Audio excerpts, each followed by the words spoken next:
All right, Mizzou fans, welcome back to our little corner of the internet here. Gabe DeArmond with you about 5.5 hours after I first talked to you this morning.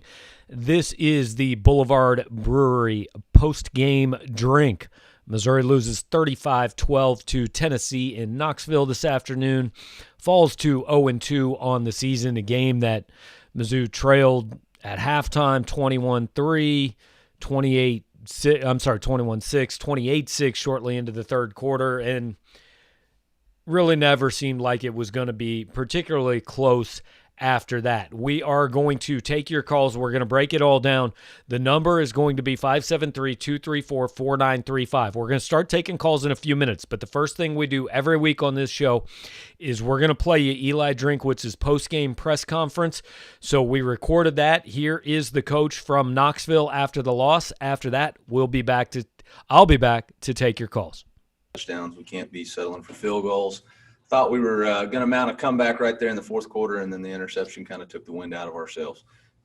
Don't like the situation we're in. The only way we know to get out of it is to go back to work, and that's what we'll do starting as soon as we get done with this. With that, I'll open up for questions. First question is going to come from Andrew Kaufman. Andrew, go ahead. Hey, Coach. What'd you think of the way Connor came in the second quarter and then finished the game for you guys, and how do you think he solidified himself maybe as your guy moving forward or not? Yeah, I'm not going to make any decisions right now, but I did think he played, handled himself well, handled the environment other than the one decision on the interception. I thought he managed the game really well and gave us a chance to move the ball. He made some good throws, made some good reads. So, Dave Matter, go ahead, Dave. Eli, how much do you have to adjust the playbook when you go to Connor full time? yeah, I don't. Yep. Peter Baugh, go ahead. Hi, Eli. I guess why has Sean's rushing ability not been as much of an asset as maybe you guys had thought it was going to be at the beginning of the season? I don't know. Just hasn't been. Maybe they're keying on it. Maybe I don't know. Just hasn't been what we need it to be, and we got to continue to find ways for it to be that way. Mitch Forty, go ahead, Mitch. Eli, you mentioned the slow start on defense. A lot of that was Tennessee running the ball. I guess what do you need to see different from your run defense moving forward? We got to stop people. We got to make tackles. I mean, we can't give up 10-yard gains on second down. They were 4 for 4 on fourth down. I think all of them were quarterback sneaks. We just got to be better in the trenches, and we got to be better on defense. Suichi Terada, Suichi, go ahead. Eli, a few drops last week, a few more this week. Aside from just talking about it, how do you address that? I don't know, but we got to address it. 4 big drops, 2 on third downs, 1 for an explosive play that would have been big for us. So, I mean, one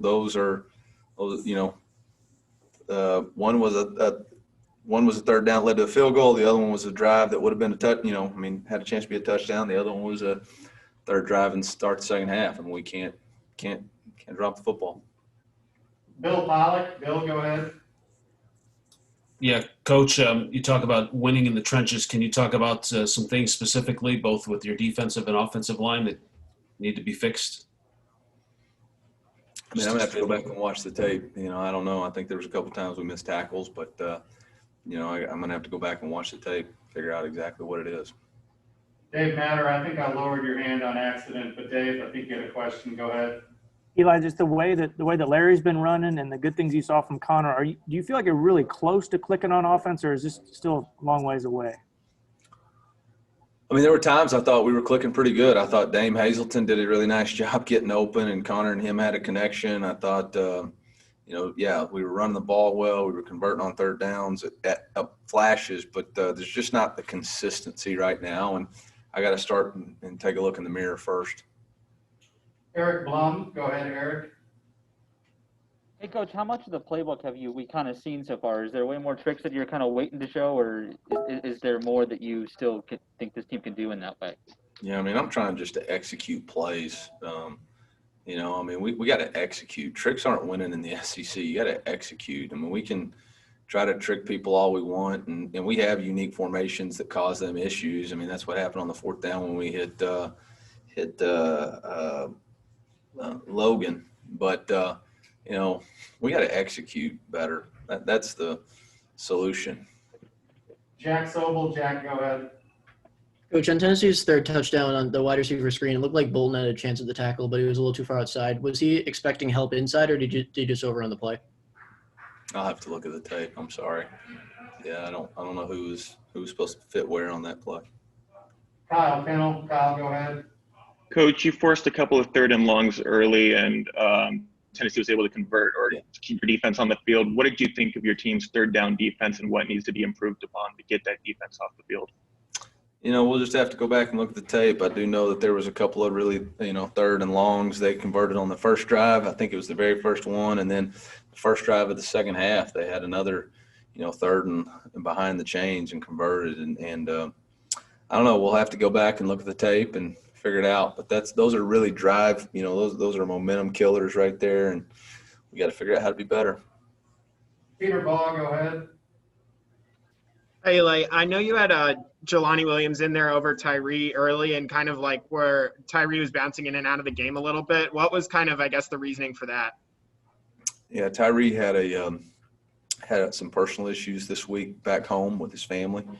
And so we're really proud and pleased that he was here this week and made it to the game. But we just felt like going into it to make sure, Jelani had got the reps in practice. And so that was the decision there. Anything else for Coach? All right, that was Eli Drinkwitz from Knoxville, Tennessee, after a 35-12 loss. Apologize for the audio there. Not sure what all the issues were. It sounded fine when I listened to it at first. Upon playback, definitely a couple issues. So hopefully you could hear Coach okay. It was a little staticky, but hopefully you heard what he said. The main takeaways there, he liked what Connor Bazelak did. He's not ready to name him the starting quarterback going forward. Frankly, I think that's going to be a matter of time. If he doesn't name him the starting quarterback going forward, I'm not sure I'm going to really understand that, because based on today, that probably needs to happen. Tyree Gillespie had some family issues. That's why he didn't start, but he did play. But Jelani Williams got reps in practice and did play. So, look, I'm going to be hanging out with you here. This is the Boulevard post-game drink every week. Here's what we do. We hang out, we take your calls, we talk about the game, we have a drink. This week it is every week we try to do a little like an opponent specific. This week I went with Easy Sport. That is there's a few reasons for that. First of all, this was an 11 a.m. game, man. It's the middle of the day, guys. Let's go a little easy here, right? Nobody needs a Tank 7 at 2:50 in the afternoon. Well, sometimes you do. Some of you guys might need a few Tank 7s. I know Jaeger bombs were popular in the live in-game chat, but it's 2:50. Second of all, there's a little bit of tangerine in Easy Sport, so we went with the orange theme. And also, as you can see, Boulevard says it is their rally ale. Well, Missouri certainly started today needing a rally and certainly needed one all day. They never got one. So we'll see how many more weeks that Easy Sport might be the drink of choice on the show. But this show works when we hear from you guys. There's the number on the screen, 574-234-4935. The way it works, you guys just call in. I'm going to see an area code. I'm not going to know who I'm talking to, so I'm going to have to check in with you. And, we'll take your calls, talk about whatever you guys want to talk about. Look, this is disappointing. I don't think there's any question about it. You understood why Missouri was down 28-3 at halftime to Alabama. You knew going into that game they didn't really have much of a shot to probably win that game. This week was a little bit different. We're going to go to the phone lines now, though. All right, got a call from the 573 area code. Who am I talking with? Hey, Gabe, it's Justin Ferguson, a.k.a. Jaeger Bombs. What's up, Justin? How you doing, man? What's going on? You holding up well? Yeah, I'm holding up just fine, Gabe. I think today, we saw who the quarterback of this team really is. I've only been saying that Connor Bazelak should be the quarterback for Missouri because I think he makes Drink a better play caller with the things he's able to do. When Robinson's in the game, he seems to call more, quarterback runs, or there's more RPOs, less throws down the field. I just think when Bazelak's in there, It just makes Drink a better play caller. He seems to give the ball to Larry Roundtree more, who's this team's best offensive player. So I think that you should just stick with Bazelak the rest of the way. Yeah, I mean, I don't think I agreed with that before today, but I definitely think I agree with it now. I mean, Bazelak was the guy, and I think, look, you're 2 weeks in. I think you got to pick a guy and go with him, health willing. It's interesting on the play calling. It's hard to know what he was going to call with Sean Robinson because Robinson wasn't out there very long today, right? I mean, he had a couple drives. They both ended pretty quickly. Who knows what they had planned on those drives? But I don't think there's any question Bazelak was the better guy today. And I think that at least earns him a start next week. Now, I guess what happens if you get into next week and Bazelak doesn't look very good and Robinson looks better? I don't think you want to get into where your quarterbacks don't know week to week who's going to play. But, yeah, I think Bazelak's got to be your guy based on what happened today. Yeah, and I really just think, and some of it I put on Drink, but some of it could be Sean Robinson too. I mean, there might be times where Robinson is, taking it himself rather than giving it to Roundtree like he should be doing. I think, there's some of that could be happening as well. I think if we're looking for a positive out of today's game, I really look to the offensive line. I mean, I didn't think that the offensive line played terribly. I thought they've opened up some holes for Larry Roundtree. They gave Bazelak time for the most part, compared to last week. And then I think really the big negative today is pretty obvious. The defensive line was just absolutely awful today.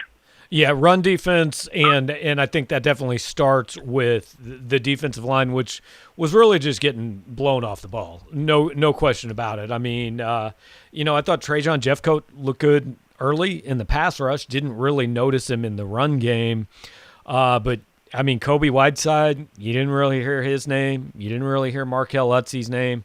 You don't hear Akil Byers' name, Chris Turner, Trey Williams. I mean, you're just not hearing these guys' names, and they've got to be doing more than they're doing up front, no question about it. So, Justin, you going to make it through Auburn, Georgia tonight, man? I know you were busy at it in mid game. Absolutely, Gabe. Like I said, 6'2", 260. I can make it all day. I will finish this entire fifth of Jaeger before the night is over. So I appreciate you taking the time, and hopefully, we'll get our first win here.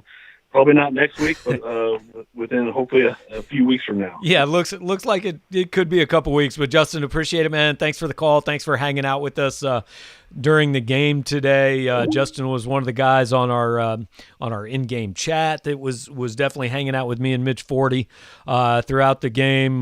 Some people say it was better than the commentary. Look, I don't know. I can't hear the commentary. I can't make that judgment. I'm just saying that's what some people said. So. We encourage you to join us in. Again, encourage you to give us a call. I think clearly the run defense, as Justin said, problem. We're going to go back to the phone lines here. We got 314. Who am I talking with? Hey, Gabe, this is Scott in Virginia. What's up, Scott? How are you, man? What's going on? Not too bad. So we spoke last week about the whole two quarterback scenario, right? And how if my stance on the quarterback looks bad right now, doesn't it? Well, I think I'm more looking at Drink right now and wondering what he needs to see to make a decision. It's to me sounded like in the post game he was going to, kind of keep this game on where he was just going to not name a quarterback and just I think. Well, let me jump in there. I think he's doing that right now. I think that changes on Tuesday when we talk to him. I think on Tuesday, Connor Bazelak's going to be the guy. I don't think a coach wants to do that immediately after the game. I think he wants to sleep on it, look at film. He doesn't want to say something in the post-game press conference, have Sean Robinson mad on the plane ride home, things like that. I think on Tuesday he'll come out and say Connor Bazelak's my starter for LSU. Now, will he say he's my starter going forward? I don't know. I think he should. But I just think that's something that a lot of coaches don't do immediately post game. Okay. But carry that on. said, Yeah. What do you think is the issue with Sean Robinson and running the ball?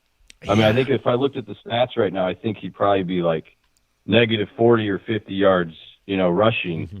And he's been hailed as this, dual threat guy that, opens up, the running game. And I have not seen that in the first 2 weeks.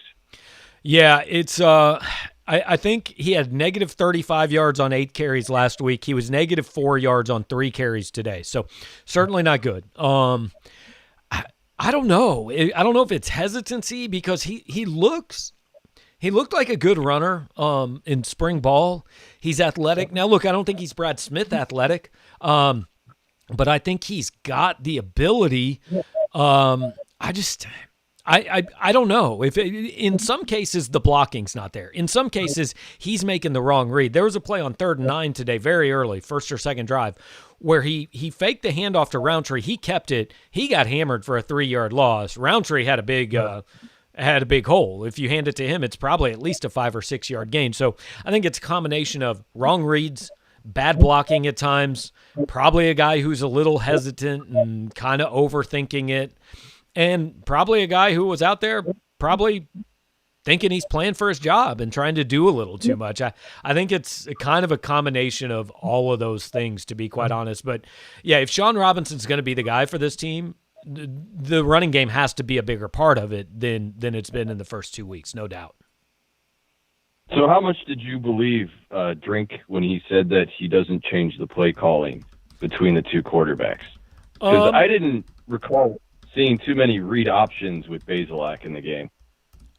Yeah, neither did I. I think it changes probably some, but Bazelak can run. Also, I think the thing we have to understand in modern offensive football, we can't always know what a play call was because so many of these are RPOs where it's based on what's the quarterback see when he goes to the line, and he makes it a run or a pass based off that, or maybe based on even something that happens at the snap. So some of those plays, it might be a little hard for us to know exactly what was called on the sideline versus what ended up happening. So, do I believe necessarily what the coach says in the postgame press conference? No, and that's not a commentary on Eli Drinkwitz. That's a commentary on coaches in general. But I've got to believe that it's not two completely different playbooks either. I think there are probably some subtle differences. So, okay. But yeah. I'm just going to shift gears here real quick, and I'll let you go. With the D-line, we know that there's, 47 senior D linemen. And theoretically, they're all eligible again next year. How does that situation evolve where, you have all these guys coming back next year, but at the same time, you're not probably getting the production you're looking at? Yeah, I'm not sure they're all going to be coming back next year, certainly. Some of them won't want to. Some of them probably might be like, you sure you want to come back? But I think one thing that we saw today is we might have underrated Jordan Elliott, right? We talked about this preseason, so this wasn't out of the blue, but we talked about preseason. Is Kobe Whiteside, how much of a drop-off is there for him because he's not playing next to Jordan Elliott? And then the guy that's next to Kobe, how close is he to what Kobe was last year? Well, the answer to those questions today was there was a big drop-off in Whiteside, and the guy playing next to Whiteside, it wasn't anywhere close to where Whiteside was last year. And, oh, by the way, I still don't really see much out of the defensive ends at this point in time. Trajan Jeffcoat made a couple plays, but you didn't hear his name a ton. They got blown off the ball. To me, that is number one, top of the list, things you are worried about coming out of this game is we kind of expected to get dominated on the line of scrimmage when we had the ball sometimes. We maybe didn't expect it as much when they had the ball. And that's what's happening right now. Missouri is getting dominated on the line of scrimmage when the other team has the ball. Tennessee lined up and ran for 230 yards. You're just not winning games that way. You're not going to do that in the SEC 230 yards on the ground. Jarek Garantano was fine throwing the ball. Nothing special. He was fine. Tennessee didn't. I think they had one big pass play early in the game, and then it was mostly just handing the ball off and running it. And credit Jeremy Pruitt for sticking with it because Missouri never stopped it. So Tennessee got it done there. Look, there's a lot of teams in the SEC that can run it. I think Tennessee's got a good line. I think they've got good running backs, but I'm not sure they're elite necessarily. So I think Missouri's going to see some other games like that. But, Scott, appreciate the call, man. Thanks for listening. Yeah, thanks, Gabe, for taking it. All right, we'll talk to you later on. And, again, if you guys want to call in, number is right there on the screen, 573-234-4935. We also have some people making comments that we will throw up and respond to during the show. The quality of opponent last year obviously made the D look better than they were. I don't know if that's fair. I mean, I'd have to rethink. Ole Miss with John Reese Plumlee, they didn't look great in that game, but that was a pretty good offense. I thought, especially with Plumlee at quarterback, the way they were running the ball. I mean, this same Tennessee team scored 24 on them last year, but did put up 415 yards through the air. I don't know that the schedule was bad last year. Now they had some non-conference games to help them, but they have a good defense. Had a good defense. They didn't today. But let's also be careful about. I know what we do. I know this is 10 weeks where we make snap judgments for the whole season every single week. But let's be careful about doing that. I mean, this was a bad week, no question. That doesn't mean they're going to be bad every single week. Going to jump back to the phone lines, 940. Who am I talking to? This is Ed in Texas. Ed, what's going on, man? How are you? Good. Doing great. One thing I didn't realize, and it was a commentary on the, I think it was the TV coverage. I'm not sure it was the TV or the radio because I listened to the Missouri radio broadcast on the game too. But the Tennessee offensive line, they had 4 5-star recruits. So saying Tennessee offensive line is not good, they are pretty good. Well, I want to be clear. I didn't say it was not good. I said I think it's good. I don't think it's the best one Missouri's going to play. I think there are others that are good. They did get Cade Mays today, which helps. Obviously, he's a former All-SEC lineman from Georgia. They have Trey Smith. It is a good line. If I said I didn't think it was a good line, I clearly misspoke. It's a good offensive line. Right. One other comment about Bazelak. He's got a lot of ability. I really, really like him, but he's still a freshman, and he makes some freshman mistakes. And a couple of times he even showed on the sideline where coach talked to him about picking out the wrong receiver. And one time he threw, and there was underneath receiver that was wide open. Yeah. And he did the same thing, I think, last week. So, he's still learning. And I think his second year and third year, if they stick with him, I think he's going to be a lot better. And if they don't stick with him, that means somebody comes along who's even better. So yeah, no question. I mean, he's not a perfect quarterback. Looked good today. The things that I remember that jumped out to me as I remember just kind of seeing him during the game. There was one play where he got sacked. Bobby Lawrence got beat. But, I mean, his guy he pushed him somewhat far back, and Bazelak didn't feel that pressure. Could have stepped up and run for, looked like 6 to 8 yards, but didn't feel it, got sacked. That happens. The 2-point conversion, I thought Nico Hay was open underneath. Now, it would have been. Yeah, that might have been one of the plays I was thinking about. Yeah, it would have been kind of a tough back across the body throw. Like it's a little bit similar to some of the throws that those of us who watch the Chiefs have gotten used to Patrick Mahomes making. So I'm not saying it was an easy throw, but it looked like he was there if he'd seen him. And then the interception to Parker, obviously, that's a ball that you've got to put air under. You've got to throw it up and lead Parker.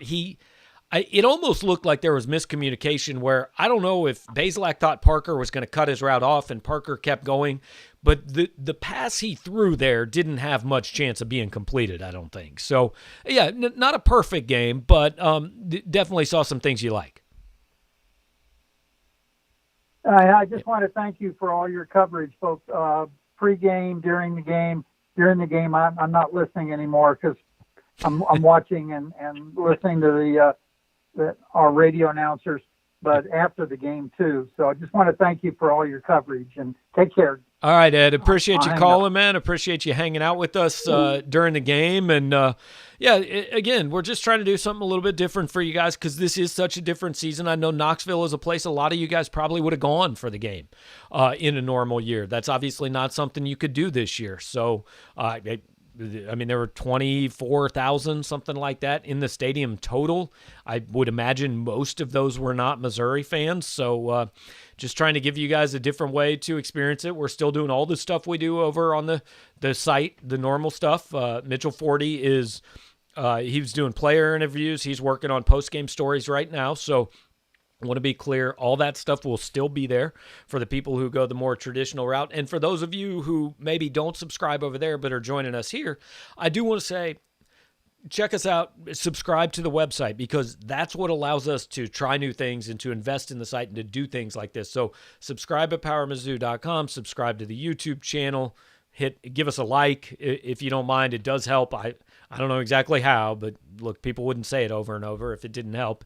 Helps us be a little more visible. A few more people can find the show and check it out. So again, we invite your calls, 573-234-4935. Going to roll through some of the comments. Dan Dorr, nice comment about the commentary Mitch and I provided during the game. I'm not sure I'd say it exceeded the quality of Tiger play. Okay, I thought he was going to say it exceeded the quality of the broadcast, which I don't know. It may have exceeded the quality of the play, but appreciate that. Apparently, TCU is about to beat Texas. I haven't seen any of that, honestly. Haven't seen much of anything. Do know that South Carolina lost to Florida 38-24. Ole Miss up early on Kentucky, and Alabama up early on Texas A&M. So we've got an SEC scoreboard that we will roll across the screen here for you guys so you can keep up on other games while hopefully you watch us and hang out for a while. And again, happy to take your guys' calls, happy to hear from you, because I can sit here and blab about the game for an hour and a half, but like I've blabbed about the game for 3.5 hours already. So I don't think it's panic time by any means. I think I would be concerned about the defense, certainly. All right, going to jump on the Skype line here, 513. Who is it? This is Eric Mullins from Cincinnati. How are you doing, Gabe? Eric, not bad, man. Talked to you last week. Glad to hear from you again. Yeah, I really enjoy all the stuff you're doing. Of course, I always enjoyed stuff over at Power Mizzou, but this is really great for the game days. Appreciate it, man. Thanks for taking part. So I was going to ask you about, there was a question, and I can't remember who asked, about whether Drink had fully installed his offense or not. Was there stuff that, which of course he's not going to answer, right? Right. But it just made me think, do you think that the personnel they have, do you think he's going to be able to do everything he wants to do this year? I mean, he obviously didn't have a spring to really teach them his system, and it's very different from what Dooley had. And so do you think he has the personnel, even if he had the time, to fully install his system? I don't think he has the personnel to do everything he wants. I think he probably has the personnel to do some things he wants. But we've said, I think a good coach fits his scheme around what he has rather than trying to fit guys into the scheme he wants to run, even if they don't fit it. So I think he's probably doing a little bit of both. Like, hey, these are the tenets of what I want to do, and we're going to do this. Like, you guys are going to learn this. But, hey, maybe we don't have the personnel to do this part of it, so we're going to do a few different things. But I don't think at this point it's probably a matter of, like, we don't have the playbook in. Like you said, they're trying to figure out – I think he's trying to figure out what his guys are good at, right? What works? What works right now is Roundtree. I like what he's doing with Jalen Knox. And also when we get caught up in things like play calling, like we forget that he called an 86-yard touchdown and every part of it worked until the guy dropped the ball and fell. I mean, and that's not play calling. That's just a guy just not making a play, and that's going to happen. But I think it's a little bit of time, a little bit of I don't have the right guys, and a little bit of just he hasn't. They haven't spent enough time together for him to exactly know what they are and aren't good at. Yeah, that's a good point. So I haven't been able to break it down. I was looking for the stats to see what Roundtree was on per carry today, but he's getting pretty good yardage, and I'm kind of surprised based on the quality of the O-line. And do you think that's just all Roundtree's native talent? Do you think Drink's coming up with some schemes for his O-line to have some success? Or is it just some kind of combination of the two? Well, I just looked it up when you asked, and he had 18 carries for 84 yards today, which is 4.7 a carry, which is about what he was last year or last week. He was 14 for 67, which is a little under 5 a carry. So the per carry yards per carry numbers are pretty similar. Man, he runs hard. He makes some yards when it doesn't look like there are yards there. But I also think, I don't know if you agree with this, I think the offensive line's been better than I thought it was going to be. I'm not saying it's been great. There have been problems. But after about the first quarter and a half against Alabama, I didn't feel like Missouri's quarterbacks were back there running for their lives or anything. There were a few plays. No, that's true. I mean, it's not like Drew Lock's first year where he was getting hammered every other play. Yeah, I've seen awful offensive lines, and this is I don't think it's a strength, but I don't think it's a glaring weakness either. Good point. Great. Thanks, Gabe. Yep, appreciate it, Eric. Thanks, man. And again, Eric was one of the guys hanging out with us during the game, and we encourage you guys to do that, but understand it's not for everybody. So that's cool. Just hope to have you on here and hear from you, hear what you guys think. Hey, man, it's been pretty tame so far. Trust me, I'm not encouraging someone to call in super pissed off and swearing at me or anything. That's not where I'm going. But I've been fairly surprised. I think the concerning part about this game today is if you had just gone out and gotten beat 35-12 because you can't move the ball and your offense is giving up short fields and all that, I think maybe we expected that. But Missouri got beat 35-12 today because its defense wasn't good enough. And that's not at all what we expected, which I think is concerning. And I've got a 573 call. Who am I talking with? Yes. Hi, Gabe. It's Ron in Columbia. What's going on, Ron? How are you, man? I'm doing good. I'm going to follow up on what you just said. I think maybe we have a really good offensive line coach. Yep. And I'm very encouraged because it seems like almost our entire offensive line that's patched together with Scotch tape, is going to be coming back next year. Now, unfortunately, our recruiting and offensive line, we've only got one player. He's really good, I believe. And, of course, it takes a while to, you can't have a true freshman. So that concerns me a little bit on the recruiting front, but I think the offensive line coach that we have, I think from a technique point of view, he must be pretty good. Yeah, that's Marcus Johnson. He came from Mississippi State, and Mississippi State is a place that doesn't recruit elite guys, but definitely puts some guys in the NFL. And I said sometime I think in fall camp, I don't know, it all kind of runs together, but I said if this offensive line turns out to be good for this team, it's going to tell you one of two things. Either Marcus Johnson is an amazing coach, Brad Davis was a terrible coach, or maybe some combination of those two, right? Because Missouri's offensive line wasn't very good last year, and it lost its three best players. And now we'll see if it's better. To me, it doesn't look worse than last year. I don't know if it looks better, but it doesn't look worse to this point. What do you think? Yeah, I think so. I'm very encouraged. I agree with you. Other than that very first part of the Alabama game, right? It seems like they're protecting pretty well. So that's good. I wanted to mention something else, and I almost feel a little bit guilty in mentioning it, and that's the kicker. Because, you could say, oh, my gosh, all you have to talk of praise is the kicker. But let me tell you, this true freshman kid, I think he's one of those kickers that in his mind he has a visual image of the uprights, and he's very solid with where the uprights are. He's built like a truck. Mm-hmm. He kicks the ball, and it's always right down the middle.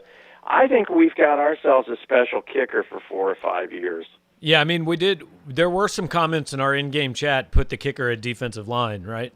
He's not a small kid, but no, look, to go out there on the road, and I understand it's not 107,000 people or whatever it might sometimes be, but to make a 50-yard kick on the road, and at that time, it's still a game, right? It's not like it was 35-12 at that point. I think it was 14-0, and he's trying to get Missouri on the board with a 50-yard kick. That's pretty impressive.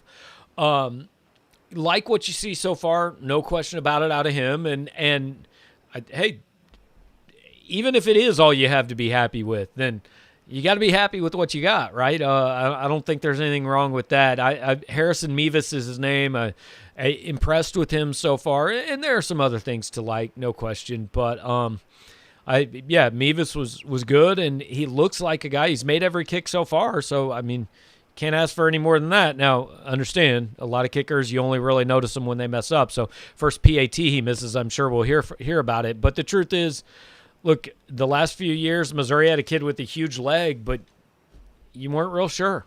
The 58-yarder would go in and the 28-yarder wouldn't. And whether that was all his fault or not doesn't really matter. But Harrison Mevis is off to a good start and definitely something that if you do get in a situation where you've got a kick you have, you feel pretty good about it. So, yeah. Yeah, and I think if I could slip in just one more little comment that I just thought of, Gabe, and that is, I watched these first two games, and I look at the clock, and it's like we're getting suffocated. That clock just ticks.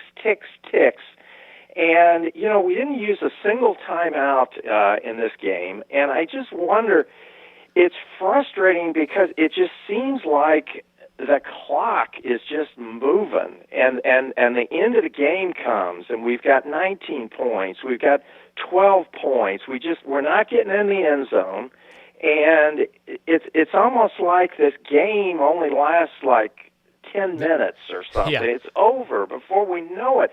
Is there some way where you could use timeouts, something, anything to kind of slow that game down? This did seem like a fast game. I mean, post-game was over at 2:35, which is there's a lot of games that last 4 hours. So, but today, a big part of that was Tennessee just ran the hell out of the ball, right? When the opposing team has 232 yards and runs the ball 51 times, Tennessee had 74 snaps and only threw 23 passes.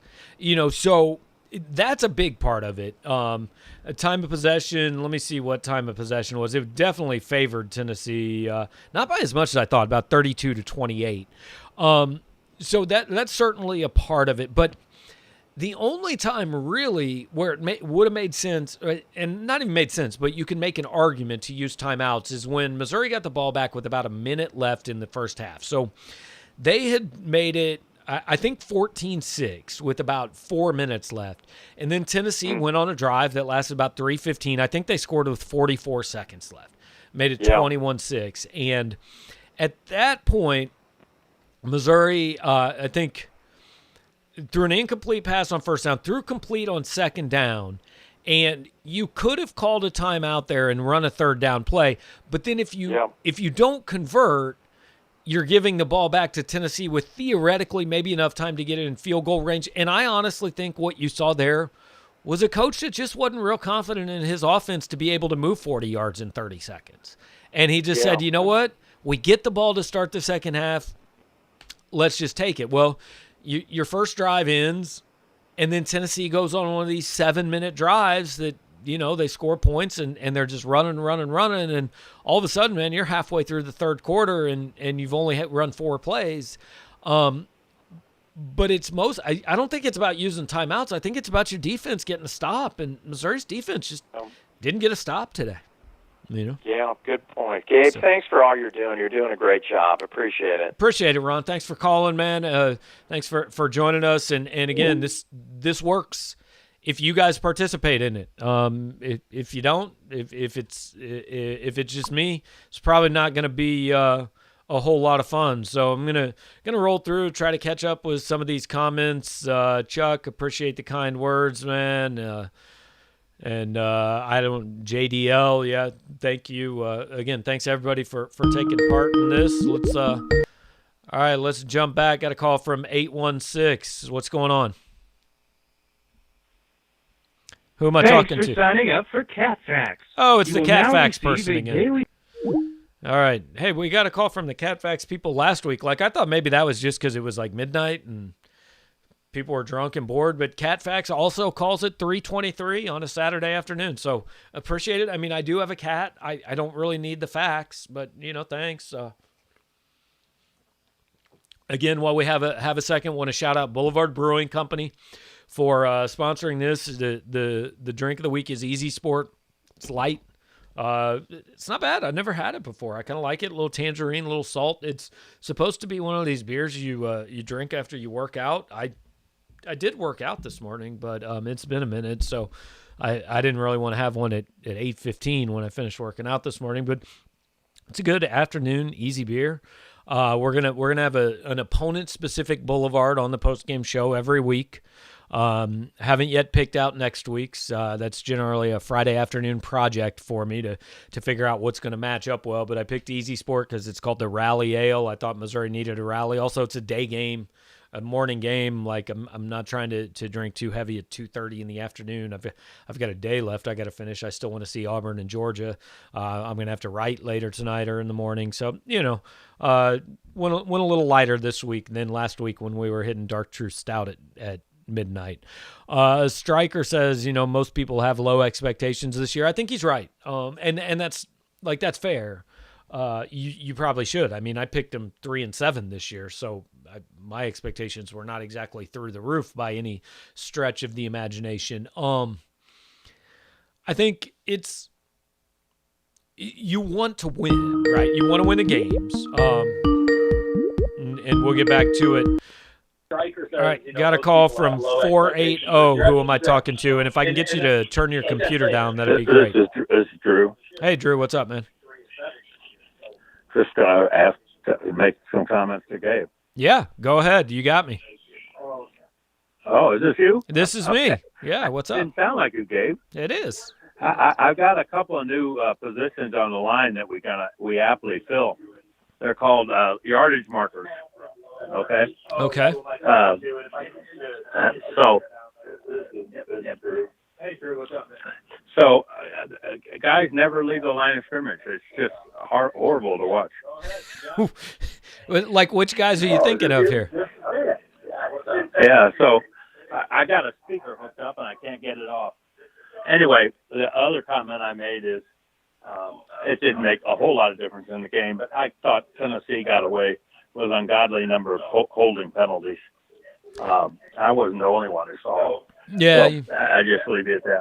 You may be right about that, and I tell you what, Drew, I'm going to answer this other call, and I'm going to get back to that comment. Appreciate it. We're going to go to the 847 area code. Who am I talking to? What's up, Gabe? It's Andrew in Chicago. Andrew, how you doing, man? What's going on? I'm doing well. You may have been asked this. I just tuned in. Curious, how different is this game if QB/CB is playing the whole time?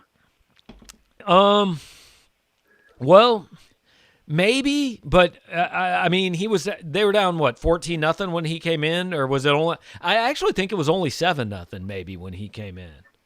I can't remember, but it might be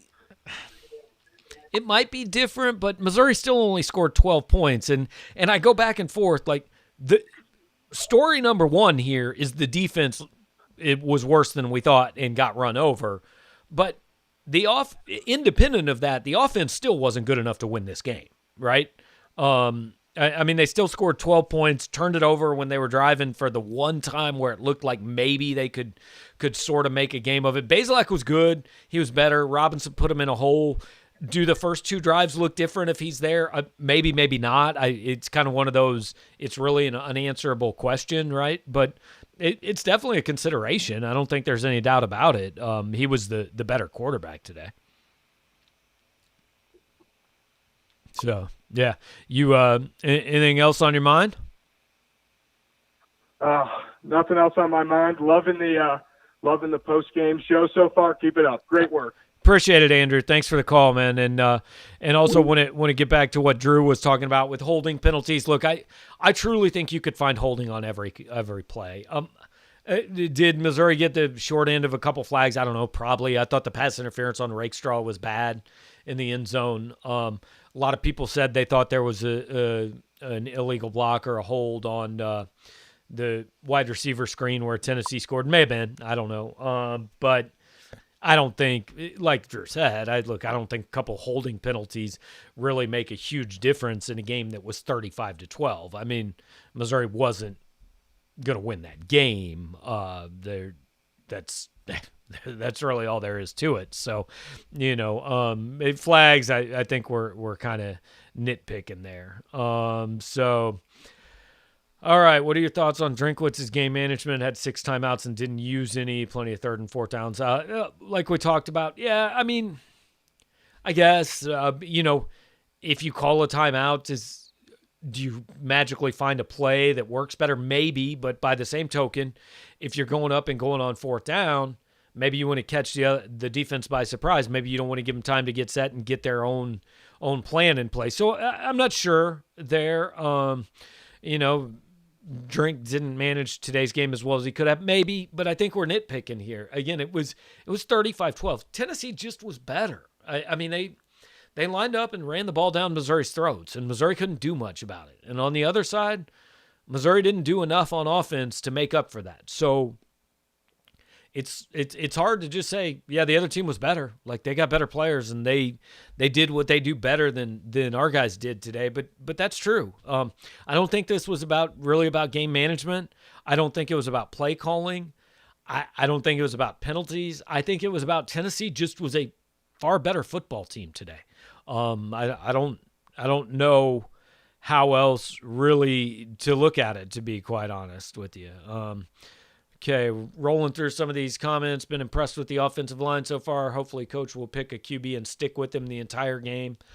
Yeah, I think he needs to pick one at this point. And I'd be interested if any of you guys are, have any comments or thoughts on this.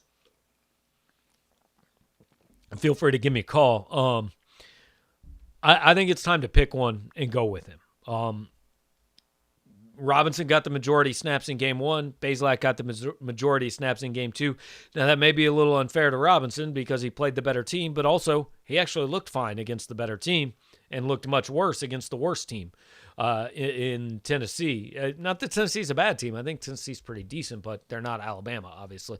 But I think it's time to pick one, because I think if you come out Tuesday and do this or stuff and say they're both going to play, I don't know, man. I think it's time to pick your guy. I think that guy probably pretty clearly is Connor Bazelak. Look, if you want to go one more game, if you want to say we're splitting time at LSU and we're going to figure it out after that, that's fine.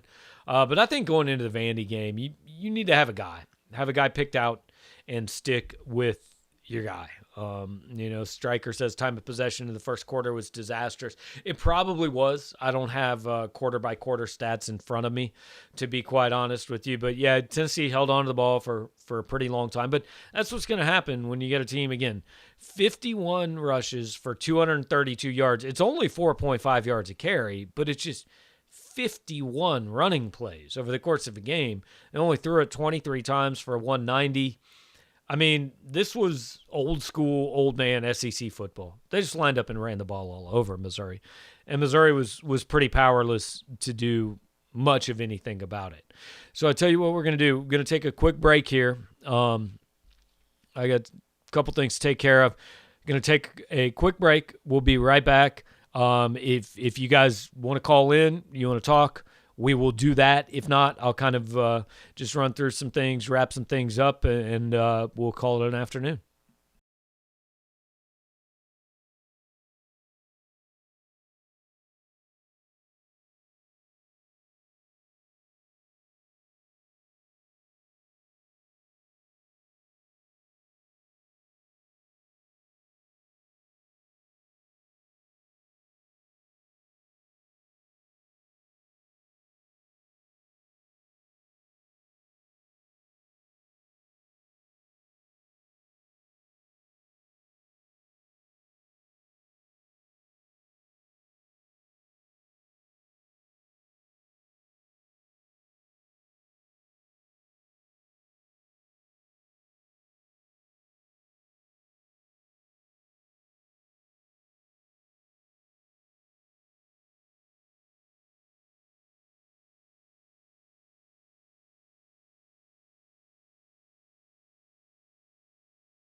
All right, so we're back. The obvious question is where Missouri goes from here. Where they go in the immediate future is Baton Rouge, Louisiana, for an 8 p.m. kickoff next week against LSU, which lost in week 1, 34-24 to Mississippi, 44-34 to Mississippi State. And then we'll play later tonight at Vanderbilt. A couple other games ongoing in the SEC right now. Kentucky is leading Ole Miss 13-7. That one is in the first quarter. And then Alabama and Texas A&M tied 14-14 early in the second. So a little bit of a surprise maybe there in College Station. Aggies, barely snuck by Vandy. They're at least tied with Alabama right now. And, I mean, just kind of looking around the league, look, Mississippi State got a win. Ole Miss put up 35 on Florida. They're hanging in late in the first. Actually took the lead 7-0 on Kentucky, just fell behind 14-7. But, Vanderbilt hung with A&M. Arkansas led Georgia for a half. I don't think Missouri is the worst team in the SEC. But I think Missouri has probably had the worst 2 weeks in the SEC so far. Now, that could change. Arkansas has to face Mississippi State tonight. Vandy has to face LSU. So we'll see what happens. But the truth is Missouri's played 2 games, and they've both been over early in the third quarter. The Alabama game, you understood that a little bit. It was 35-6 at one point, 35-3 even, I think, at one point. But that's Alabama. These things happen. A lot of teams can be down 35-3 to Alabama. This one's more concerning. I said it can't be 28-3 at halftime. Well, it wasn't. It was 28-6 5 minutes into the third quarter. And this game was over at that point. I know people say, but they were driving and they were at the 20 and threw a pick and they were only down 16. Yeah, but even then, you still have 20 more yards to go. You still have to get a 2-point conversion. You're still down 8 with the defense that hadn't had a stop all day, really. A lot of things had to go right to make that a competitive game. I think this game was over at 28. Basically, it was 21-6 at half. Missouri came out, had a nice little wheel route where they hit Tyler Beatty for 25 yards or so, stalled out, kicked it back to Tennessee. Tennessee went down and scored 28-6 ball game. I mean, it was over. So I said coming into today, the goal was you needed to get to the fourth quarter and give yourselves a shot. Missouri didn't do that. Doesn't mean Drinkwitz doesn't know what he's doing. Doesn't mean it's not going to work. Doesn't mean any of that. It means today was disappointing. It means it was discouraging. I think today fell short of what your expectations would have been going in. My expectations were not that they would win. I picked Tennessee 27-17. I thought it'd be a little closer than it was, obviously, and that's the part that I think is a disappointment. So, Jackson wants to know, should I be more concerned about the defense or the offense? Personally, I'd say defense because I knew the offense was going to be a little bit of a struggle. I knew the offense was a work in progress. I didn't expect it to look great this year. The defense, though, that was supposed to be where you were going to be good, right? And Missouri really wasn't today. And last week, I'm not super concerned about last week. Alabama's Alabama. That's going to happen. But 35 points to Tennessee, and you just didn't put up any – there was no secret to what Tennessee was doing. They were handing the ball off to Ty Chandler and Eric Gray and letting them go. And this was not bad tackling. They actually tackled pretty well. This was, we're not really touching you until you've got 16 yards, on some runs. So, no, I think definitely you're more concerned about the defense. That's what I would come out of this game more concerned about. LSU next week. Look, I'm not sure what LSU is right now. They're not what they were last year, but they're going to be 2 touchdown favorites, I would assume. That would be my guess. Maybe a little more, maybe 17, maybe even 20, based on reputation and name. So we've been going about an hour, and I'm perfectly happy to go longer. I think 11 a.m. starts tend to be people tend to not get into these as much. You guys probably not drinking and as much. Don't want to hang out and talk to me, but I am perfectly willing to hang out for a little while. But if the calls are done, oh hey, the calls are not done. See, all you got to do is beg every now and then. So we got a call from 314. Who am I talking to? What's going on, Gabe? It's Demetrius. What's up, Demetrius? How you doing, man? What's going on? I'm good. Play that I don't think a lot of people really tripped off of that could have made a big difference was that potential pick six from Rakestraw on that targeting call to Jeff Coat. That was the cornerback should have got that and ran the pick six back on that. Yeah, play. he did break it up. He obviously didn't catch it.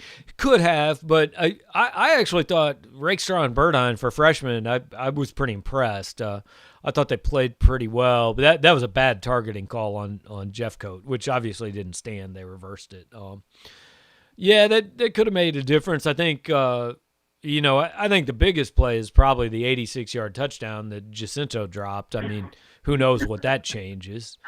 Facts. Yeah, I agree. I'm not sure a 35-12 game changes on one call, but there are definitely, or one play, but there are definitely things you can pick out where you go, yeah, hey, good teams make that play, and bad teams talk about what happened if we would have.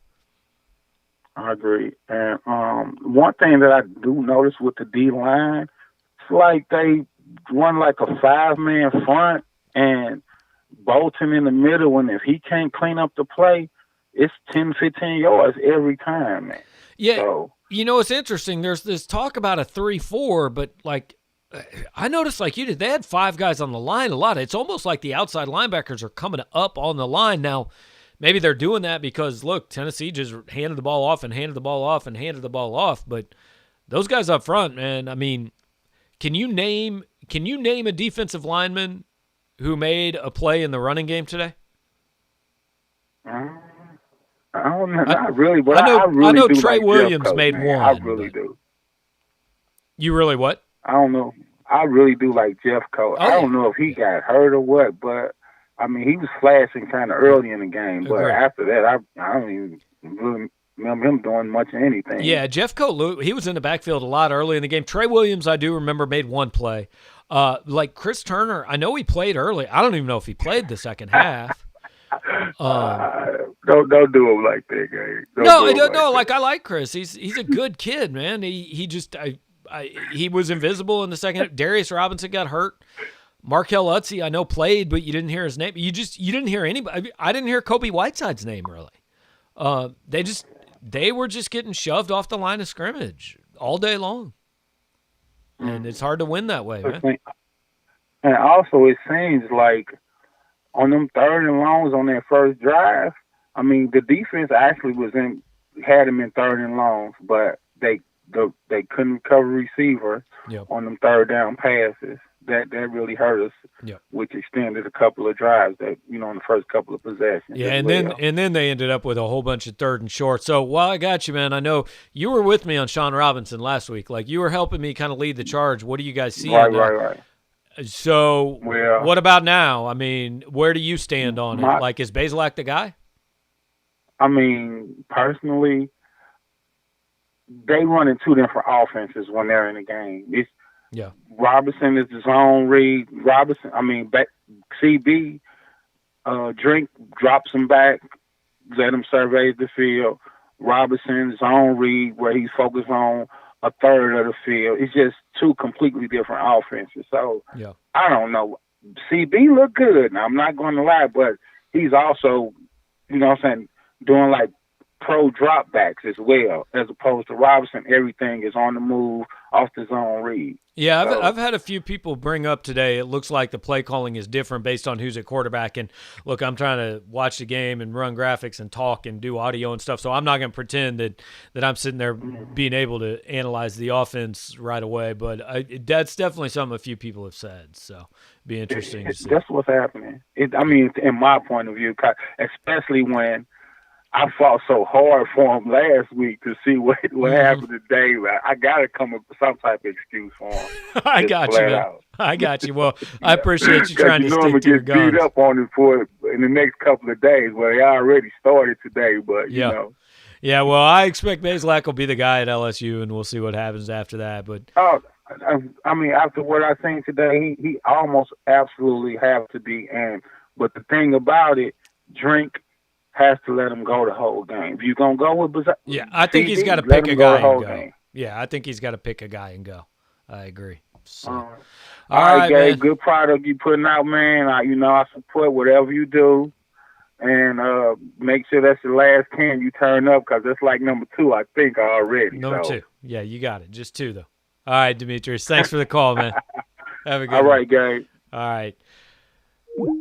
Demetrius, one of the good guys, man. Appreciate the call and appreciate all you guys who are taking part in the show and who joined us pregame, postgame, all that. Some of you guys have been here for all 6.5, 7 hours, and appreciate that. So hey, there are other games going on which I really haven't seen any of. We're running some of the scores across the bottom for you guys right now, and some of this needs to be updated. Texas A&M and Alabama, I know, are tied 14-14 in the second quarter. Ole Miss trailing Kentucky 13-7. That one was late first. I'll get you guys a quick update on those. Let's see. Yeah, Kentucky now 14-7. That's early in the second.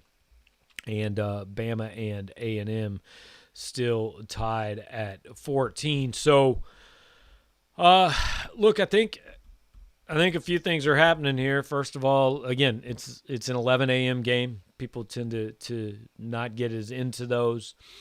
And there's just, I think there's a little letdown factor, right?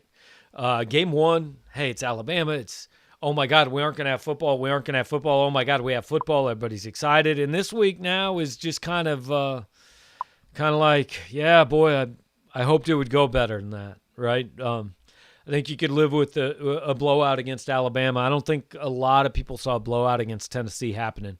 And so I think there's a little bit of this might be a longer year than I thought, and I don't know how I feel about that. So hit up Dan. Any idea if Drinkwitz would welcome back some of the St. Louis kids who went elsewhere over the last few years? It's possible. I'm not sure who that would necessarily be, I don't know if there's somebody specific. I think I heard Michael Thompson's at like a smaller school. I saw a story that Cameron Babb might still be able to play for Ohio State this year. So, I'm not sure he's looking to go anywhere, or Cam Brown. I don't know if that's a question about somebody specific.